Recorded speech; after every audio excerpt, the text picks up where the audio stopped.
You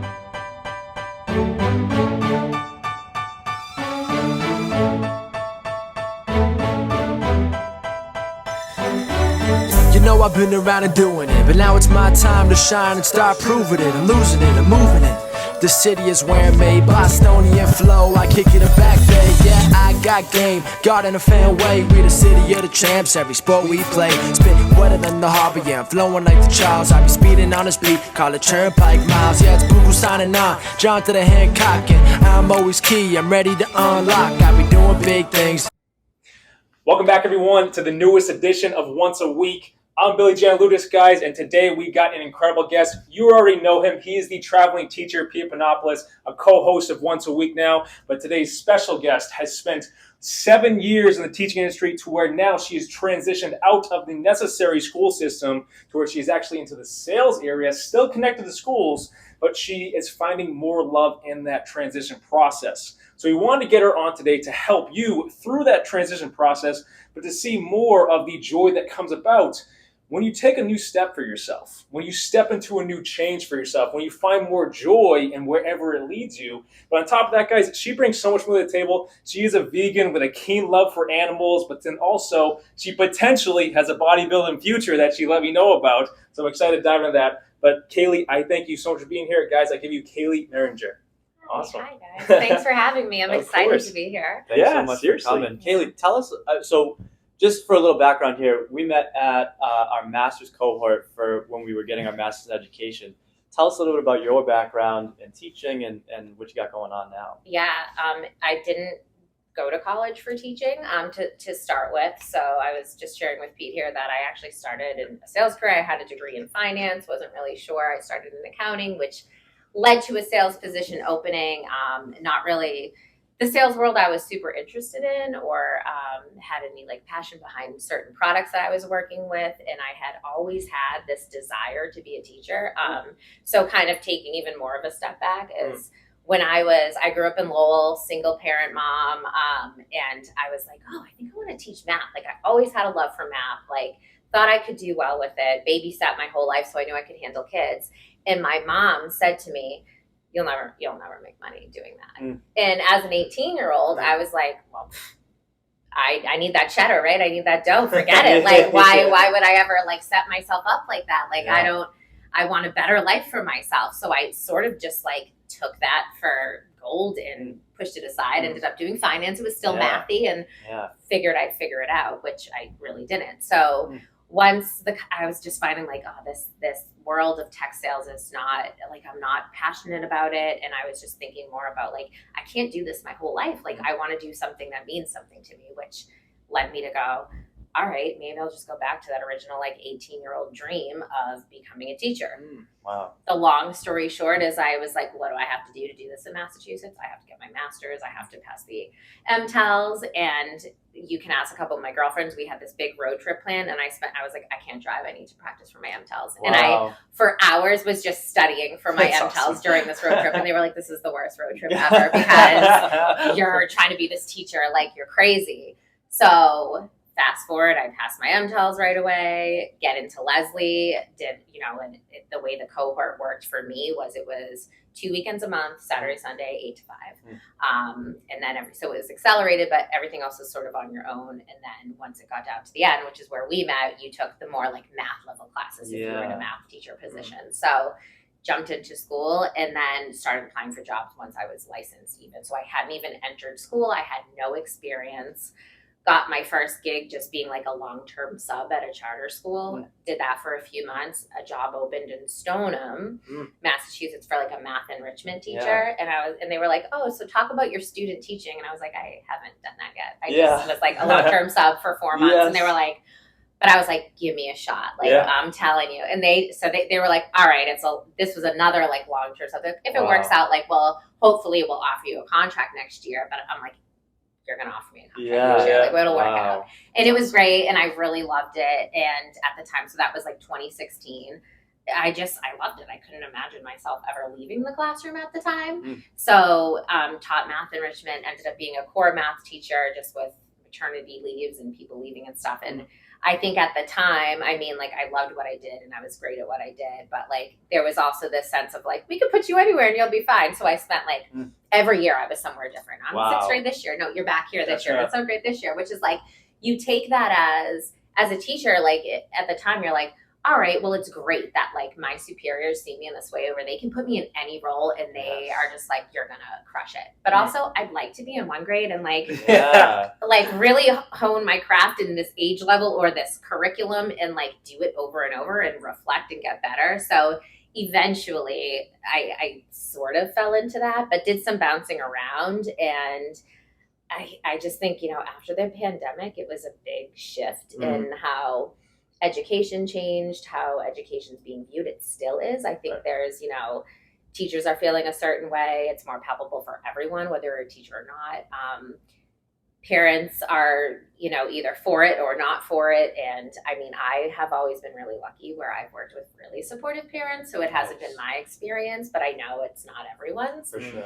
And I think, it came down to, for me, with wanting to transition, is it went back to, I was setting the bar really high for myself, and I felt a little exploited by that, and not appreciated. And then administration is, saying, well, then do this and then do this. And there was just, I explain it as I would come home and have this moment of actually feeling like I had finally exhaled, or like I was holding on to this. Like, I felt like physically I was like this all day. And then I went home and like released, right? And I was like actually feeling like, oh my God, I've been like holding on to this tension all day. What is this?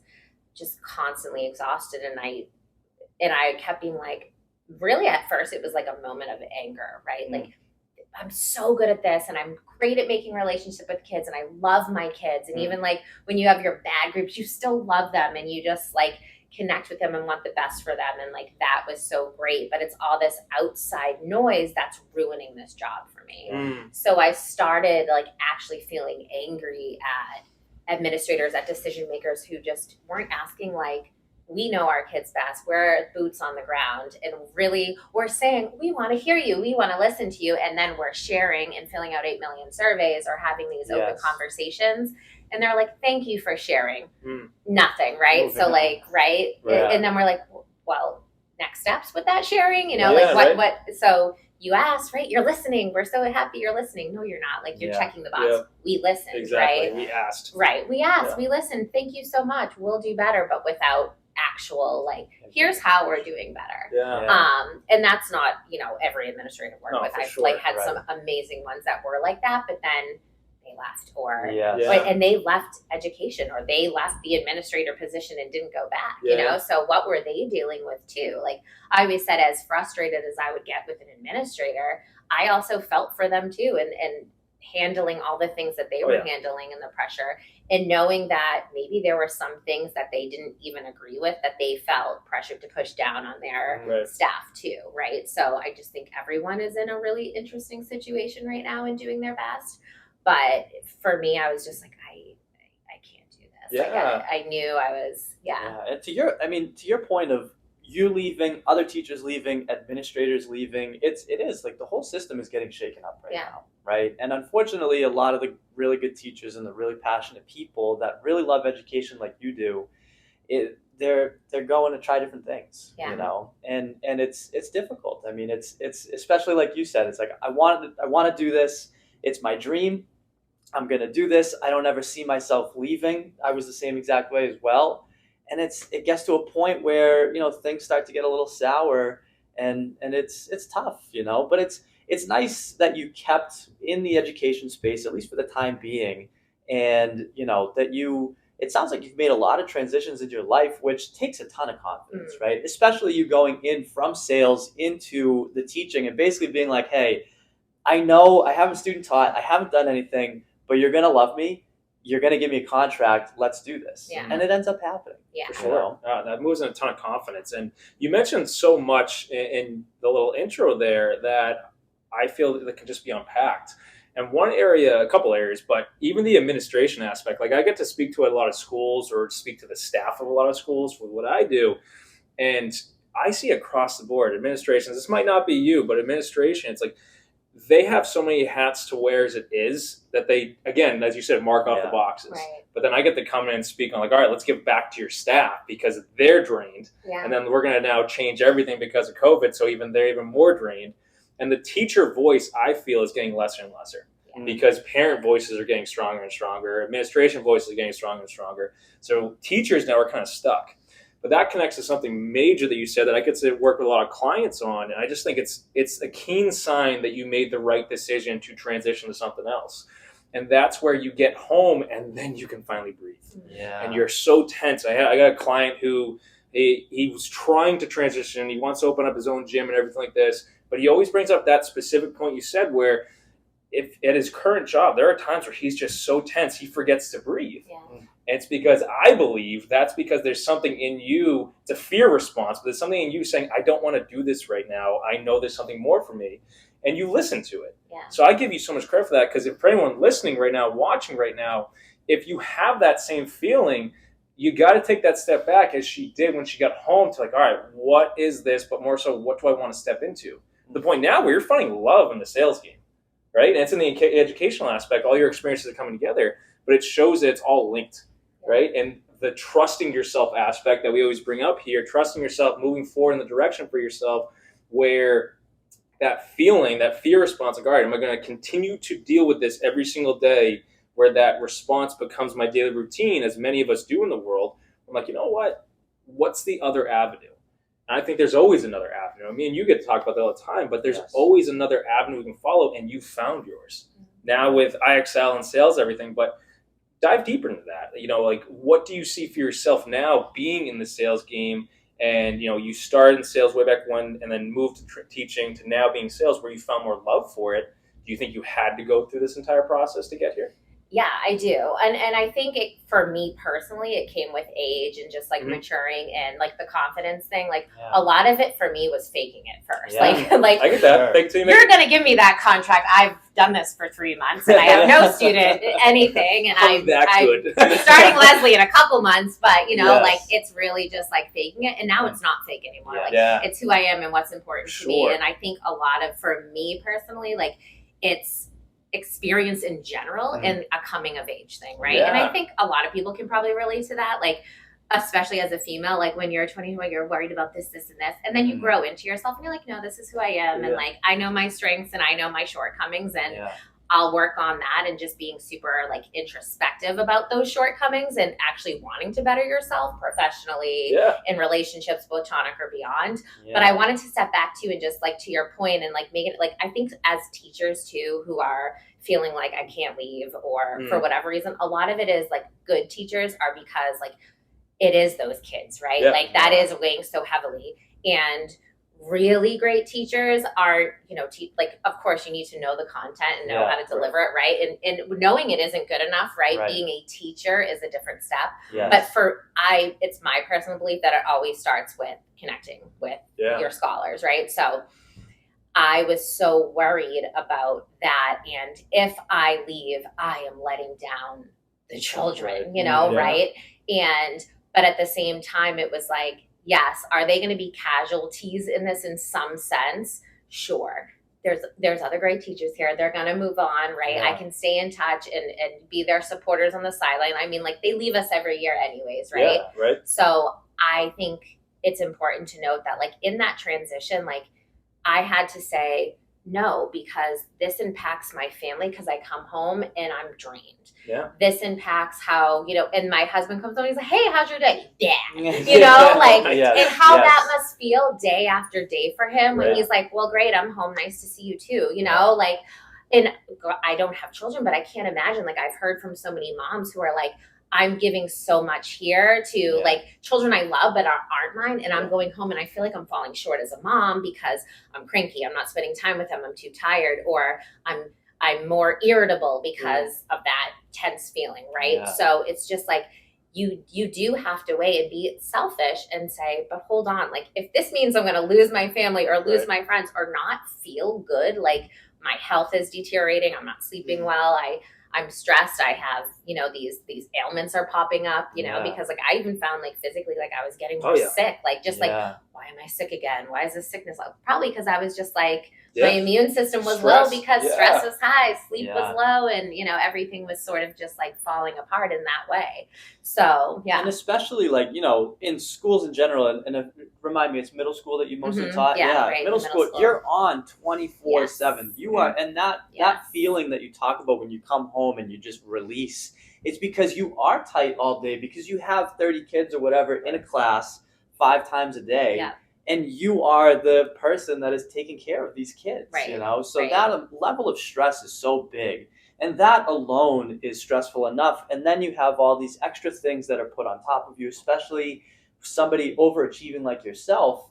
They say, well, she can handle more and more and more and more. And then it just becomes a lot, Yeah, right? right. And it really takes away from that passion of teaching, because it just burns you out. Right. And it's something that I noticed as well as a former teacher. And one of the things that I did while starting a traveling teacher, it's my goal to take all that admin work off of the teachers, because you are 100% correct. It is a matter of connecting more so than understanding the material. Of course, understanding the material is very important, but you have to be able to communicate with kids, right? And that's number one. And so you need to have that passion coming in here. And again, instead of taking all that stuff and piling on to teachers, it's actually pulling it away. And that's how you really get high quality teachers like yourself that are glowing and really projecting that onto the kids. And so it's I think you're spot on with everything you're saying, and obviously you felt it, and it's That's awesome. And I want to point out another piece you said for any teachers listening right now. Connecting to kids, as Peter just delved into, and as you touched on, where if I leave, the kids are the casualties. When I worked in the mental health field, I got to work in the therapy field, and I got to work with kids from ages 7 to 21. I stayed at that job probably longer than I needed to, not really getting paid what I should have been paid, because I saw the impact on kids, families, everyone that was involved, school systems even. It was phenomenal, but I find now more than ever, because of that good feeling of impacting someone else, we sacrifice ourselves. Whereas teachers, I see this a lot, where teachers, you want to be there, you want to give it all to kids. It's phenomenal. You're showing love out of that. But when you're not showing that same love back to yourself by giving yourself the time you need, by giving yourself what you need, you can't actually give to the kids everything they deserve. Right? So when I stepped out of that field, I now still have friends that work at that same job, not getting paid what they should get paid, giving to the kids because they can't leave it. But I think a self-love component comes into play when we're showing others love. As you mentioned, your husband comes home and is like, oh, a terrible day. That, as you get whatever your relationship is, when he's having a great day, he's a different version of himself. So you following your own thing, you get to be the full version of you for sales, for bodybuilding, for your love for animals, for whoever you come across. But I just feel the more we put self-sacrifice kind of on the back burner and realize, all right, what do I need? Right? Because we're loving beings, we're human beings, but we're meant to show others love, we're meant to give to other people, as we've talked here once before. But you have to be able to give that love back to yourself so you can grow, so you can take steps and have the confidence, as you did, to transition into the next stage of your life. It's huge. It's awesome. Absolutely. I mean, talk to us a little bit about, dealing with so many kids, right? Let's talk about the social emotional aspect, because as I mentioned in previous podcasts, middle school is 50% pausing the lesson, showing kids, hey, this isn't something we do. Maybe this is something better. Talk to us a little bit about some of the things that you noticed as a teacher when it came to, social emotional patterns you were seeing with kids. Yeah. This changed too, I think, after the pandemic, because we are and we should be so concerned about the impact that sort of isolation and that whole period sort of like did to them. But I think the sort of the situation that I started coming to, and I met someone through my new job who's an educator, and she's doing this really great research on social emotional learning, as well as teachers leaving and like how we deliver it to kids versus how we treat ourselves and stuff, and sort of that mix of worlds.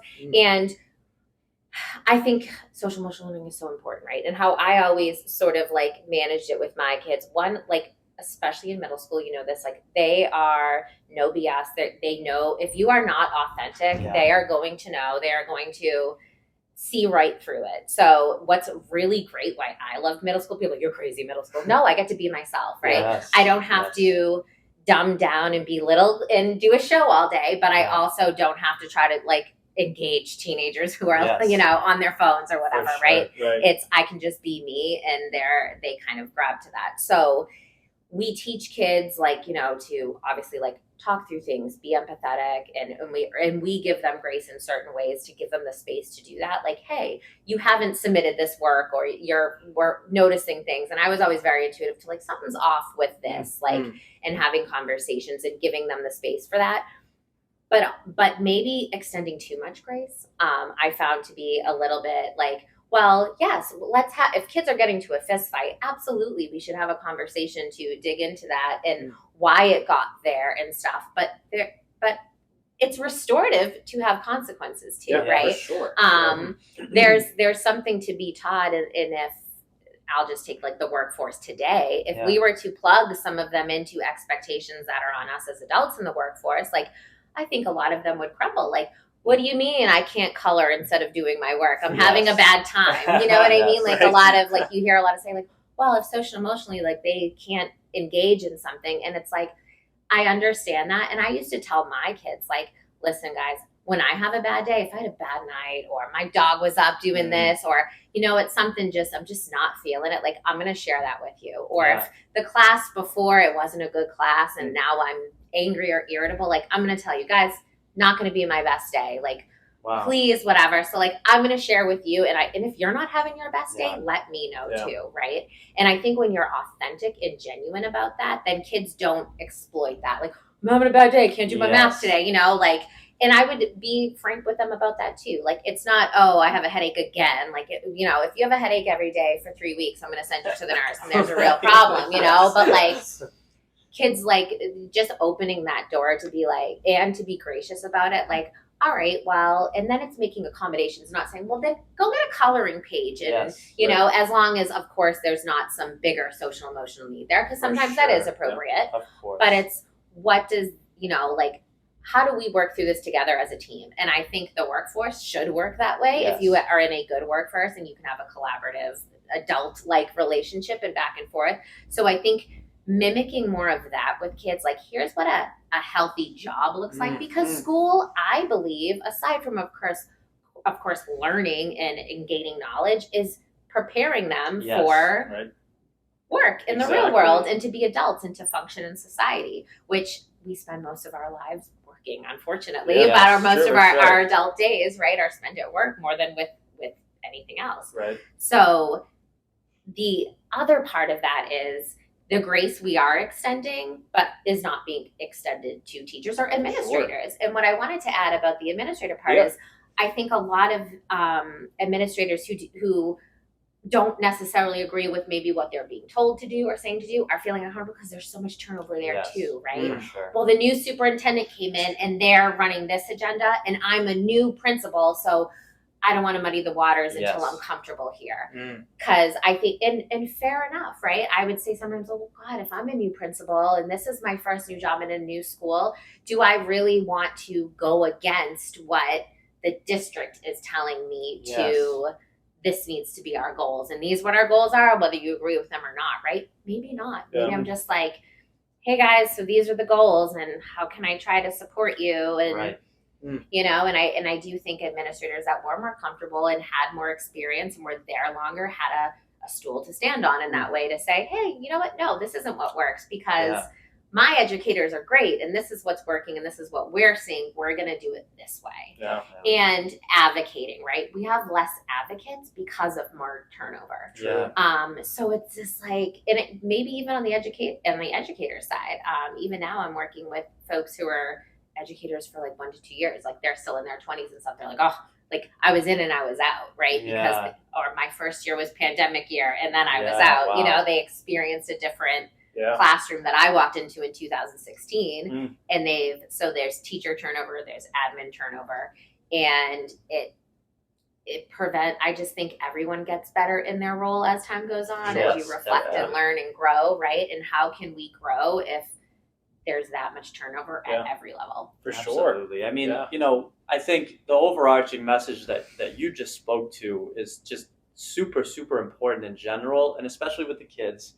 This idea of mutual respect and authenticity that I think that a lot of adults maybe try, but they might just see kids as like, oh, it's just a kid. I can just kind of play the game and whatever. But the authenticity and the respect has to go both ways. Yeah. And when you show them like, hey, I am an adult, I am being a human right now, and letting you know, my last class was terrible. Yeah. It was tough, and this isn't me kind of taking it out on you. This is me letting you know that it wasn't perfect, and I may not be perfect because of that. And you give them this freedom to be able to do the same thing with you. And you, again, that social emotional piece, you're teaching them how to be real humans. Right. And again, that's, and to what you mentioned about the middle school, like I love the middle school as well. Everybody was like, yeah, you're crazy. Mm-hmm.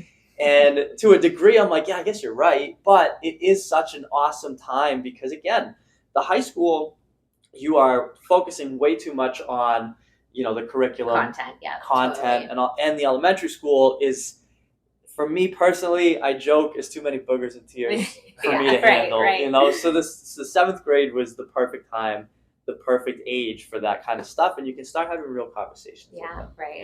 Yeah, you can be super impactful. Yeah, that's awesome. I agree with you guys with the middle school age, especially like I can think back being in middle school, like everyone can pick out their favorite teacher. Yeah. And middle school is a time we were having fun. Like, yes, like grades are starting to become more important, but when high school comes, that's when it really turns on. I feel obviously MCAS and everything. For sure. If they continue to have MCAS, apparently that's become a thing to get rid of. But at the same time, that favorite teacher concept, you touched on it a little while earlier too, where we kind of explained it, but the love for teachers and the casualties with the students and everything like this, and the sense of, well, I want these kids to like me. So when we're talking about every student has their favorite teacher, you find that it's middle school time because they really connect. Mm-hmm. It's not so much, you don't have, at least when I did, you didn't have recess anymore in middle school. So now I have more time with my teachers. My teachers have more time with me to either have fun, do projects, or actually connect. And you just touched on with the high school age, you get more to content. You get more to, hey, real world is around the corner. You got to kind of step up. So a lot of teachers think, oh my goodness. And then nowadays, all the curriculum that's thrown on the teachers' backs, they can't be themselves anymore. Yes. That's where they tighten up, as we said earlier. But to have a favorite teacher, it's usually because they create such a interpersonal impact, right? More so on their heart. You know what? I could always look up to Miss Mehringer. She was awesome, or whatever your name was prior to that, right? So because she connected me on this level. But I just think nowadays more than ever, like I can remember working with students, picking them up after school for our sessions, and just I had a terrible day, as you touched on. If there was a fist fight or something like that. And then the next day, it's just, everything's back to normal. Yeah. There's no consequences anymore. It's just no repercussions because teachers don't want to give the time to that. And that was always my downfall because I always used to speak up where in these IEP meetings we used to have for students, no one's saying anything. It's just going over these documents because no one wanted to make waves. Yeah. I was like, well, I'm not part of the school system. I'm going to make waves and defend this kid over this. Yeah. And the kid was like, that's why. They're like, well, Bill, how do you have such deep connection? Because I listen. Because I go and actually see how he's doing. But now teachers have, say 6 classes a day, 30, sometimes even 45 students in one class. Mm. The connection level drops significantly. Yeah. And then you think about COVID coming into play, as you guys touched on. Zoom, connections out the window. Yeah. Nothing there. I mean, how did you, because I left the year before that, and thankfully, because I heard some real crazy stories, but, how did you manage that, and was that time a real kind of push for you to be like, hey, I think I got to really do something different here? Yeah, it was, what's funny is at the time, because we were hybrid, we'd go in 1 week and then, 1 week on Zoom. So it was an interesting setup, but I remember thinking, oh my God, this is the worst year ever. Like for the same reason, because it was so hard to connect. And even when you were in person, there is something still when you're like this, when you're only eyeballs. Right. Yeah. And we had to do it a little bit of the next year. And I felt like, I remember when the masks came off, and like, this is not my political stance or anything, but just truly when those masks came off and seeing a kid's full face, like this was one of like, it was still a trying year for me. It was the year after, but one of like my favorite groups ever. And it came alive. Wow. Like when those, like, I was like, oh, we think they're grimacing or we think there's a certain attitude or something, and there's not. They just have braces in their mouth or something, you know, like there was just this, and like they're actually really happy. And I saw this, you know, or like, and then my school was letting them wear hoodies and hats, so I saw this most of the time. You know, like we were extending a lot of grace. Wear what you want, do what you want, just come to school. We're so happy to have you.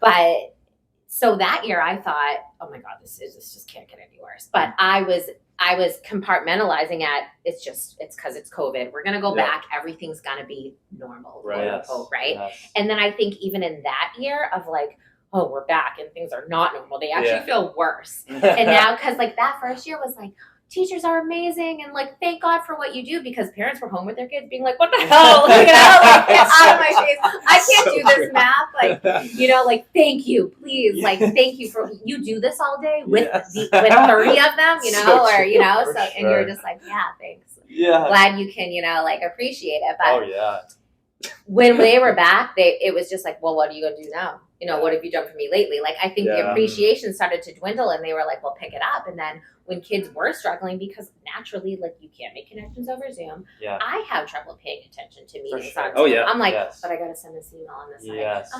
You know, and I'm not fully like it's me too. It's adults. So you're like, you know, they missed stuff. You know, they didn't get the learning that they deserved, and like there's going to be gaps. And now we're gonna deal with this for the next 10 years as they trickle in until we get, you know, that the kids who came in 2021 or whatever. Right. So I thought that's the first year. So then I had that other excuse. Yeah. We're trying to get to normal. So next year, which was, you know, last year, like we'll be back and it will be good.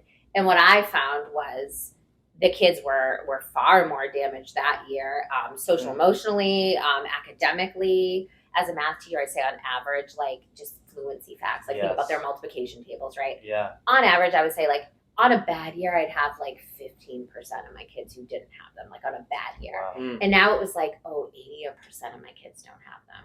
And that 15 or 20% is the kids that do. Oh. And a lot of them were very aware, and they would be like, yeah, that was that year that we were online, and and I just never really so it was just like getting to this point where like, now these kids were isolated for a very important year. They weren't learning really important stuff that's important for my class. Yeah. But now let's introduce this high quality, conceptual, language heavy curriculum that, Kaleigh, we don't care how great your lesson plans were and how successful that was. Follow the book. There's slides in there. Just click through. Yeah. And I remember saying at the time, because I was just like so fed up, going, if you want someone who's going to click through pre-made slides by a curriculum company, you're paying me too much. Yeah. Yes. Because you can do that. You can go in and click through slides and be like, all right, so read and do, right? Sure. Read and do. Now do. Yeah. And that, I was like, I will not do that to children. And I need to bring things alive. And like, I always really like was proud that like my kids, even my kids who hated math, they'd say, I still really don't like math, but I really like being in your class. Or I really like you. Yeah. Right? Yeah. So even though they were like, math is just, I'm not strong or I'm not feeling strong, but I'm comfortable in that class and I'm going to do it. Right? And that was because I wasn't a robotic slide reader, you know, and really got to know them too outside of that and connect with them and treat them like humans. Yeah. Right. And when you said that, I thought too, like, we probably all, in some degree, grew up with either parents or teachers, right? Yeah. Who said, like, you'd be like, it was just like, you do it because I said so when I'm the boss, yes, right? For sure. And I, as a 12-year-old especially, that always perplexed me, like, why are you doing that? Like, first of all, why are you so mad? Yeah. Adults. Yeah, right? And two, like, don't you have a better reason? So, like, you know, when kids, when am I ever going to use this? Yes. I would say to them, honestly, maybe you'll never graph a linear equation in your life, but you will have to look at things differently and think differently, and you'll always have problems.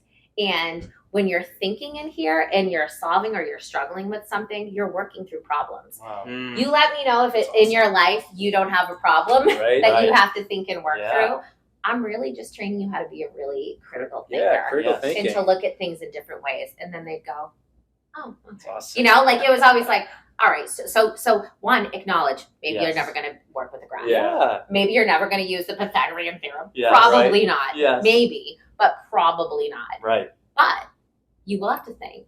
And you will have to sometimes notice when you have to think differently or look at something differently. And you'll have those skills to you'll be a problem solver Yeah. at least, or have problem solving skills. So I would have loved to hear that back in the day. Yeah. You're saying this. I specifically remember an exam my freshman year of high school. My math teacher, Algebra 1. Shout out to Miss Norris. I don't know if you're still Miss Norris, but still, I raised my hand one day. She was having a stressful day, you could tell, and we were learning. It might have been the Pythagorean theorem for something, I don't even know.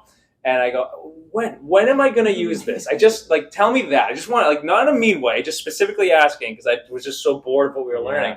Yeah. And she got so mad at me and told me to not, speak the rest of the class. Yeah. And they almost got a detention. It's like, now I want to learn even more. Yeah, right, right. Yes. What you just said is so spot on. I think every kid needs to hear that. Yeah. For sure. And to your point with the administration and telling you hey, well, these are these slides. I know you made all this stuff that you really wanted to be creative with and share with these kids, but here are the slides. I have one of my former department chairs. I actually got coffee with her last year. And I was like, so what made you leave? She's like, yeah, no, I cut it a little early because the interview process was becoming very robotic. It was becoming here are the list of 5 questions, and you can't stray farther from that. Yeah. And this is kind of what it is. Thank you very much. Goodbye. Where's the next candidate? Yeah. And, Exactly. it's something that, think of, what you said about they had to ask you these questions and you were able to elaborate on different things when you first started out teaching. It doesn't exist anymore. Mm-hmm. Do you have the criteria or not? Yes or no? Okay, great. Well, let's move on. Yeah. And unfortunately, that is becoming, it is becoming sort of the pattern in the public schools.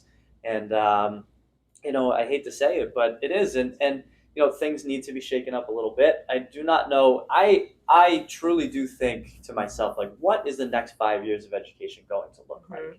A lot more parents, from what I'm seeing, a lot more parents are actually deciding to switch over to online schools or homeschooling or even platforms like iExcel instead of doing the public school systems. And, light is being shined on a lot of stuff right now. And, I am very curious as to how things are going to progress in the future. But tell us a little bit about iExcel now and how, I like what you talked about before we started the podcast when it came to them actually hiring teachers, people who knew the educational space and kind of stuff like that. I mean, let's start with what is iExcel and what do you kind of specialize in? Yeah, so iExcel is it's an ed tech company. We are a teaching and personalized learning system. So we have K-12 curriculum. It's all online. It's all tech-based. Instructional resources, an assessment suite, a really great professional development team, and really good analytics. So it's super powerful for schools and districts and teachers. It makes teachers' lives a lot easier because it just kind of runs itself, and it's really student-centered too, which is nice and allows for differentiation. And most folks I work with and are just so passionate about education. They were previous educators.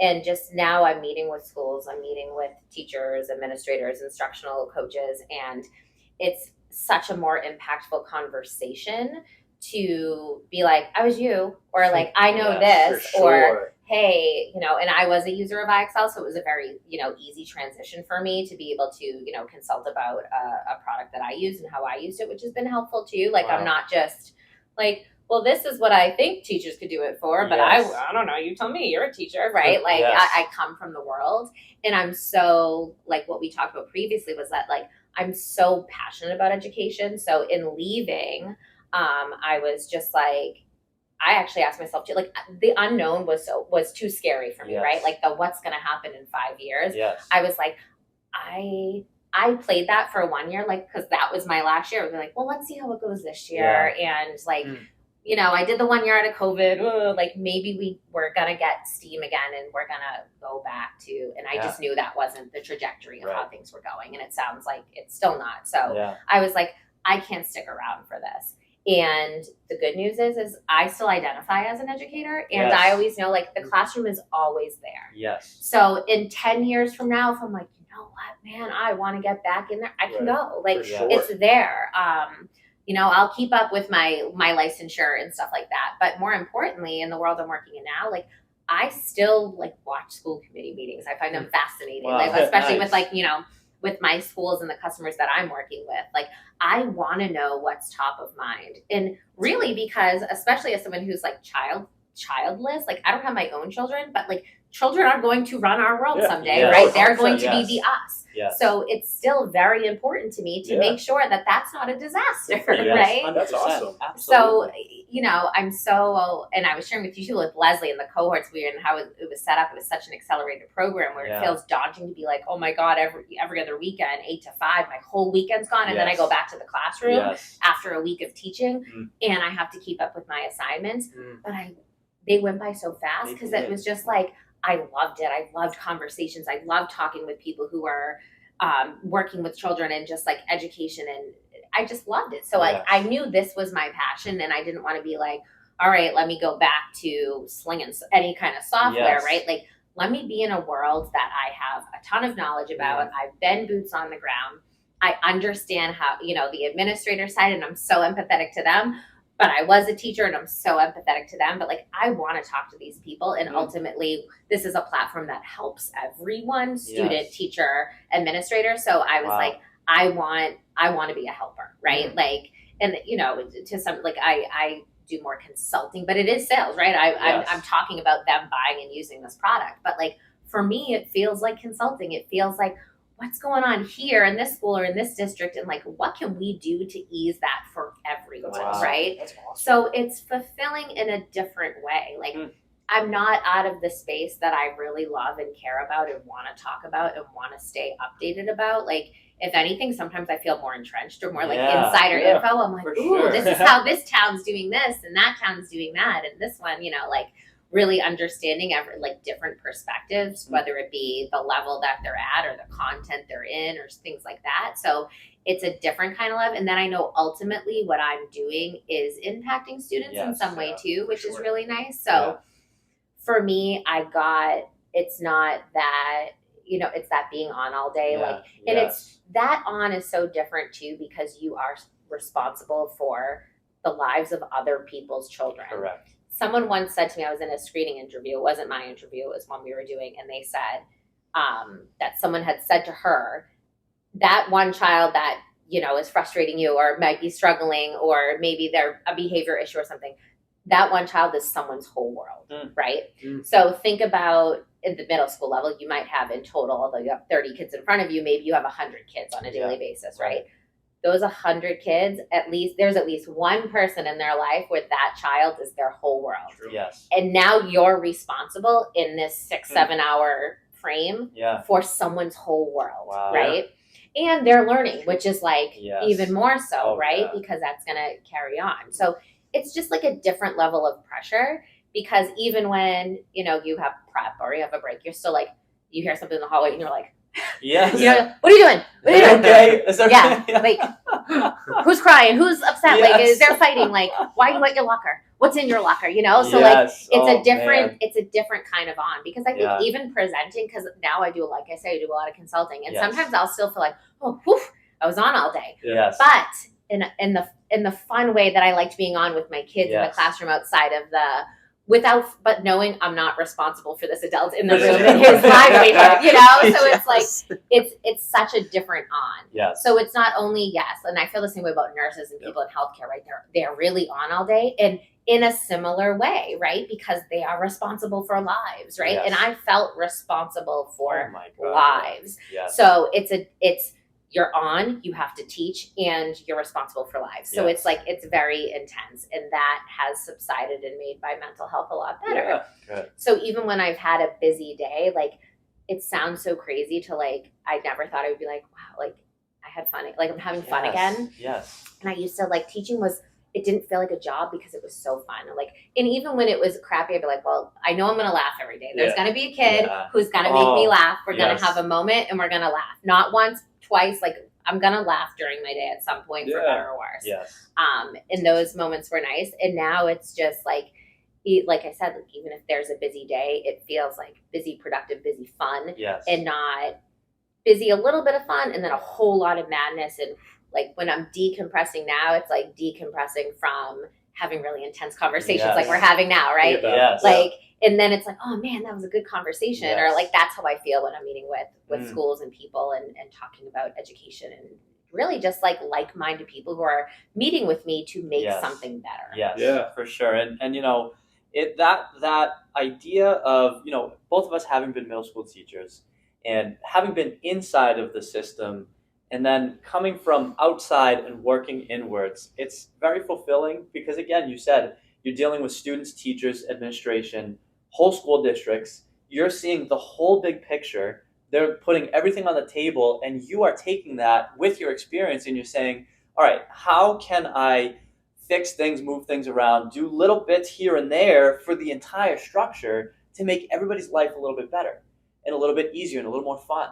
And again, I think that's such an important piece of what you do for the school districts because you're allowing, by simply seeing a big picture from the outside and moving little bits around, you are allowing people to show their passion a little bit more every day. Yeah. You know, and it's such an important thing to be able to do for the districts that are changing so much. Yeah. You know? That's awesome. I want to ask you a question on something you just went over because I feel like you can bring such an impact with it. So you were going over how you were in a meeting and I believe you said someone, an administrator, teacher, whoever it was explaining how like you have the 30 kids in front of you and that one kid is someone's world. You being technically like not actually in the initial teaching system now, you're in the educational system. How would you handle that yourself from that perspective? Like, what could you tell someone right now? Maybe they are a teacher, and that's their perspective. It's kind of a sense of worry, fear, stress, whatever it is, and because they realize they're in charge for at least these 6 hours a day for all of these people's number one person. Yeah. How would you handle that? But what's something you can say to them now, being an outside person in, where you're trying to help facilitate and help these education systems?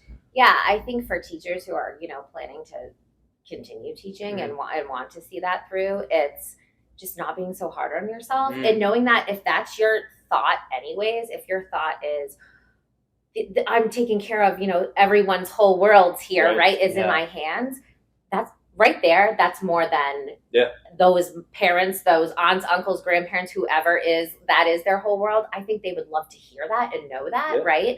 The fact that you're even like, I feel responsible for your whole world and I want to do a good job is forget anything else, right? So like if you actually think about that thought process, it's like, whoa, give yourself like a coup there to be like are there, because there are some teachers who are just like, I got 8 years left and I'm getting through the day and I'm clocking out and see you never and collecting my pension and moving on, like done with this, right? Sure. Yeah. So if you are even in the mindset of trying to be like taking on that responsibility in a wholehearted way, I think it's just like, give yourself, like, know that is enough, right? Know that mindset is like, and the kids know it. Yeah. If that is your genuine mindset, whether they say it or don't, and usually they say it when they're leaving you, or they say it if you leave, right? That is like, no, wait, what? You were mad at me yesterday. Yes.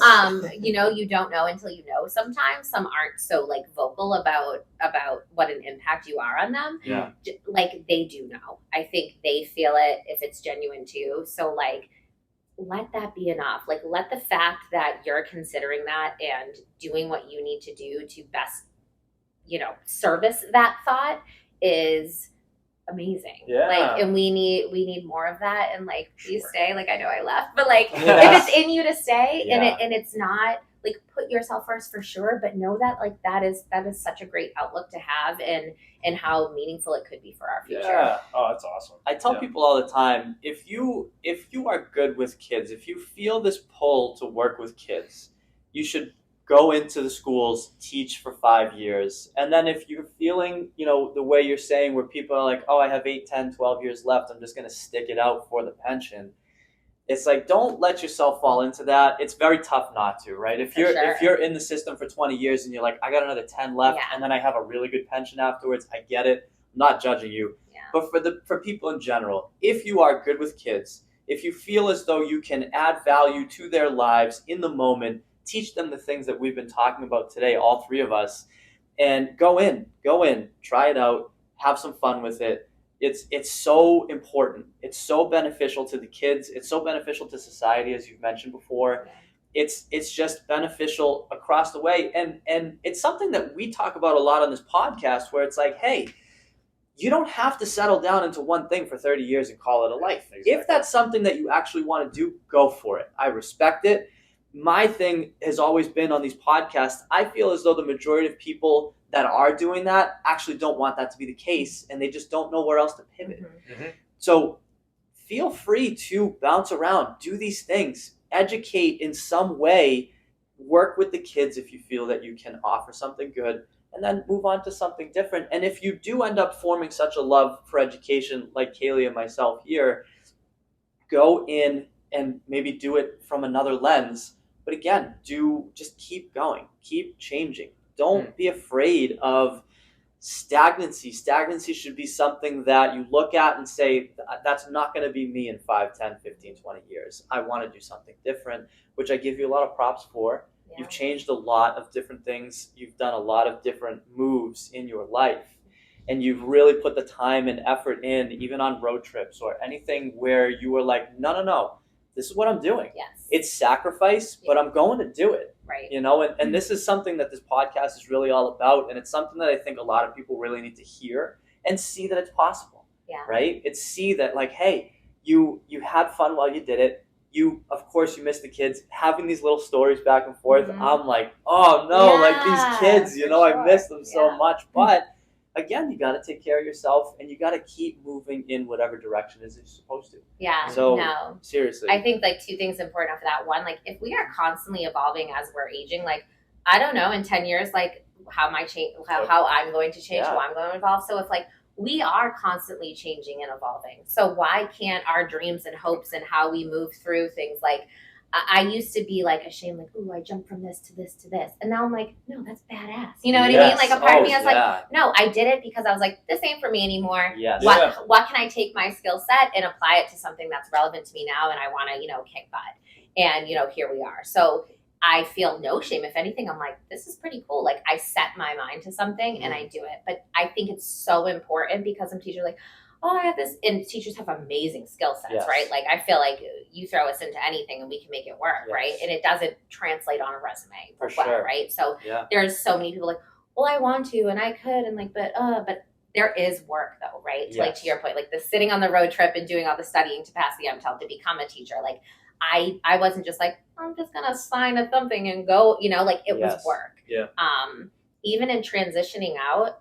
I did a lot of interviewing. I talked to Pete for a little bit about trying to do something with him too and getting out in that way and trying to make that work. Yes. And I mean, a lot of rounds of interviews that didn't come to fruition, a lot of, tweaking my resume, writing cover letters. And it was my side gig, but it was because I wanted it. Right. Yes. And I was exhausted and I was tired, but I was like, I cannot do this. I don't know what's going to happen to me, to my family, to my well-being if I continue to stick this out. And ultimately, to your point, it would hurt the kids more if I say, because I wasn't showing up as my best self. And I was trying to fake it for them, if anything. And it just wasn't. And I don't know if I would have. And I always told myself, you would see, or even as children, we would see, or I would see in school sometimes, there would be that teacher that was there for 30 years and they were at their max and they were just nasty and, disgruntled. And I was like, I will never be that teacher. I never wanted to be. And when I started seeing oh man, I could end up being that, I was like, no, I don't want to be that teacher. Yeah. So, but I think it's really important to just note that it's not an easy transition. You are going to have to put in the work. But talk to people. Whenever people reach out to me on LinkedIn and they're like, hey, I saw you did this and you this, I want to apply to IXL or elsewhere, right? I'm having a really tough time. I'm just offering them support, telling them what I did, have more of those conversations, open those doors. Don't be afraid to, teachers, jump on LinkedIn. I know it's foreign to teachers sometimes too, but most people, especially in the education space specifically, but I have to imagine most people would be willing to be like, sure, I'll talk to you. Like, Yes. I'll take a step back and say, like, be careful who you're reaching out to. Like, I don't think like the VP of Google is going to take your phone call for 5 minutes, Right. but maybe Kaleigh Mehringer will. You know what I mean? Like, so Sure. like, sometimes like I'll even hear from like some of my superiors, like, you know, I get all these messages that people want to have these transition conversations, and I just don't have the time. Like, I want to help, but like, I'm so busy and I'm traveling or doing this. So like, you know, be mindful of like who you're asking for, but like most people are helpful, but you have to put in the work. And if you want something, and this I think is just a life rule anyways, like going back to bodybuilding, right? If I want a certain physique or I have certain goals, my butt has to have a routine and I have to be there, and I can't be like, I'm just going to skip today and and go to Burger King or whatever. You know what I mean? Like, you have to, if your goals are one thing, your actions have to align with them. And it's work to transition out. I just think if it feels dire to you, then you should have that fire to do that work. Good for you. That's so well said. Yeah. You know, this has been really, really awesome. Yeah. Really great conversation. I think everything you guys just said, Peter, and Kaleigh coming into it, I can't add any more to it, but if I could put a cherry on top, I want to put it back onto the viewer and the listener right now. And going over all of Kaleigh's story and where she came from, and then leading into teaching to where she is right now, helping the educational system from a consulting but a sales position just as much. And going over what both of them just said, where you have to take chances for yourself, you kind of have to transition, and if you're not feeling it, you're not showing up as your best self somewhere, take a look at that as a potential sign. But you got to take a look at yourself. I'm like, all right, is this something I want to stay in? Do I need to pivot, as Peter touched on, and go somewhere else? When we're going over Kaleigh's story across this entire podcast, you can see how the chances she took on herself, as they both touched on, connects together to where now she's using all the knowledge, all the talents, all the skills, everything she gained from taking those chances on herself to where she is now, where it sounds like you are one of the best in the game at it. You know, you're bringing so much knowledge to people, knowledge to school systems. You're actually watching these school committee meetings because she found a love for it by taking transition chances on herself. So connecting that to you right now, you might not be a teacher. You might not be in the educational system whatsoever.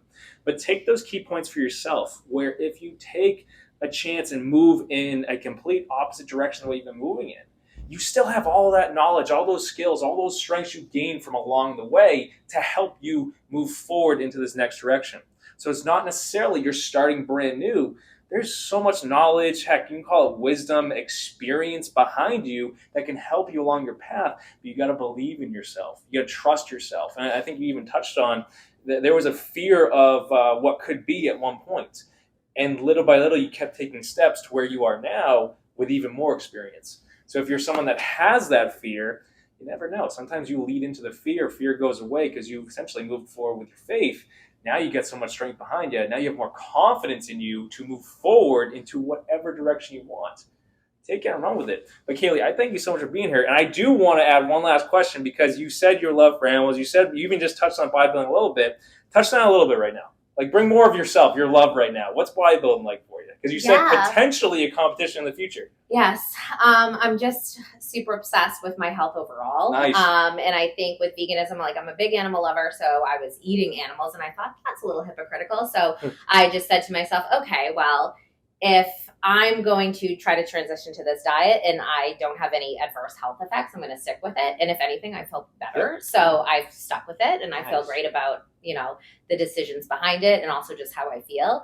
And I don't know, I'm just a gym rat. Like, once you get in and you see, it's just like, it's like work, right? When you do something you love and you see results, it's motivating. You keep going and you keep doing it. So for me, like, and this probably goes along with like a lot of things in life, but like, stick through those, like, because it is hard to get into routine. Like, I'm so in it that I'm like, just go to the gym, like, you know, and then I'm like, oh no, I get it. Because I remember what it was like to be like, I don't want to go today. Where now it's so built into my certain days that I'm like, I couldn't imagine not. That it's not I don't want to. It's like, here we go. It's Tuesday morning or whatever, right? So like, stick through, like, keep your goals, like, you know, give it time, be patient, which I'm not a patient person, so that's so hard. But know that, like, when you work at anything, right, it's so applicable to anything, but especially like the gym and your health and your bodybuilding and stuff like that. Like, when you continue to put in the work, learn more, be a lifelong learner in all the ways, like, do things that set goals for yourself and then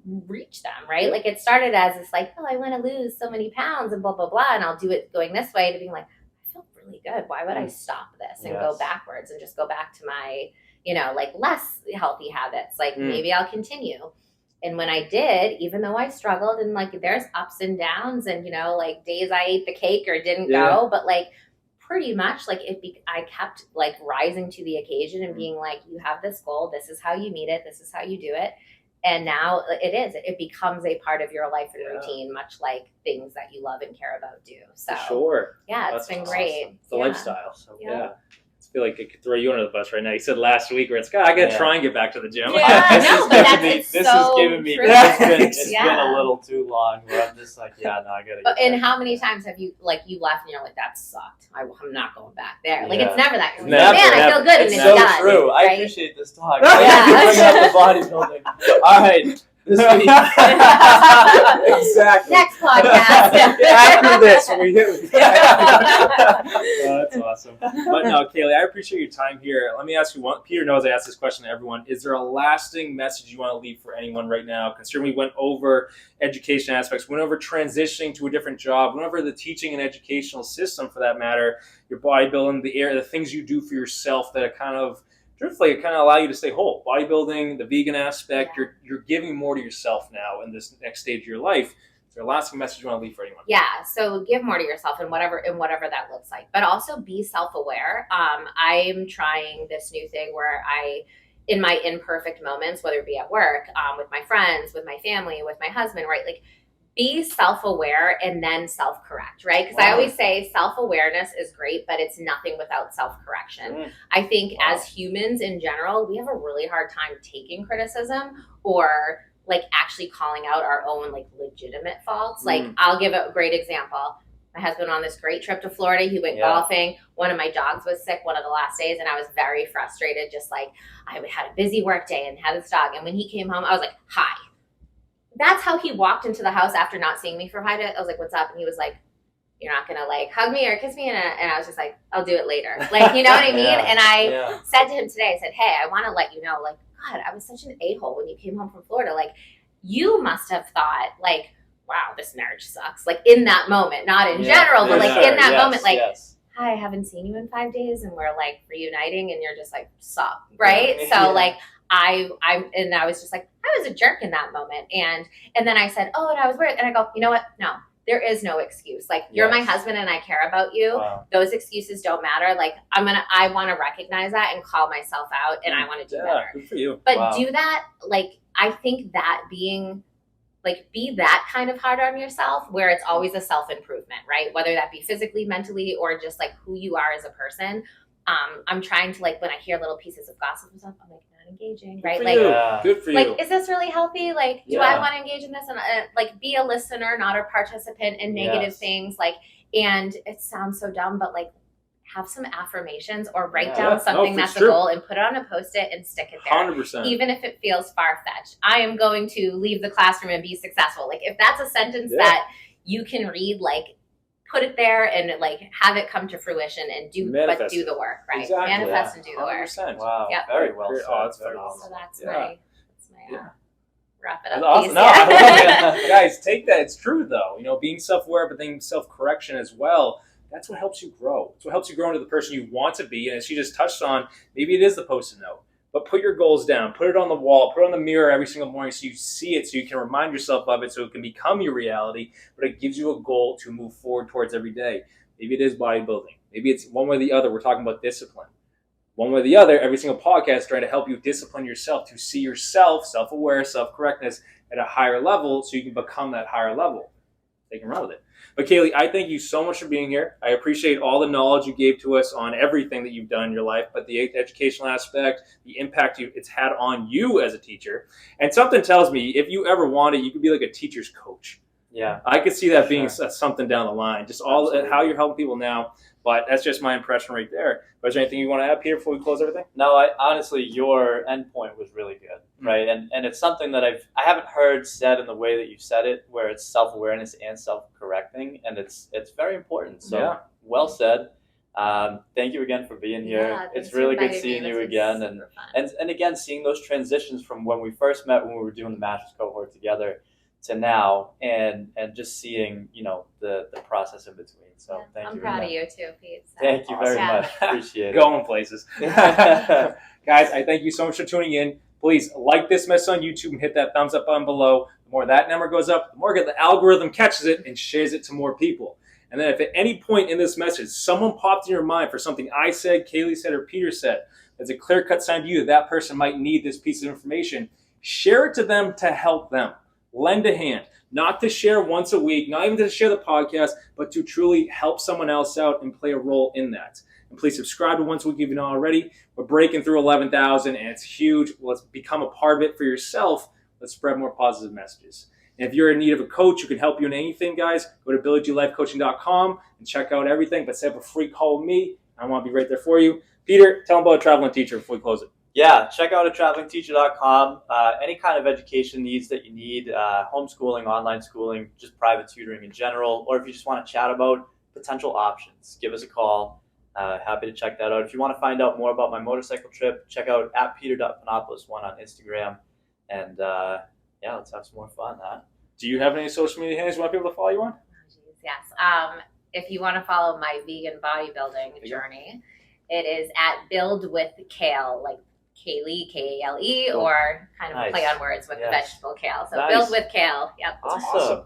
Go check it out, guys. Follow her and get all that information for yourself so you can see if that's the route you want to take. But thank you for being here. I'll see you next week. Awesome, guys.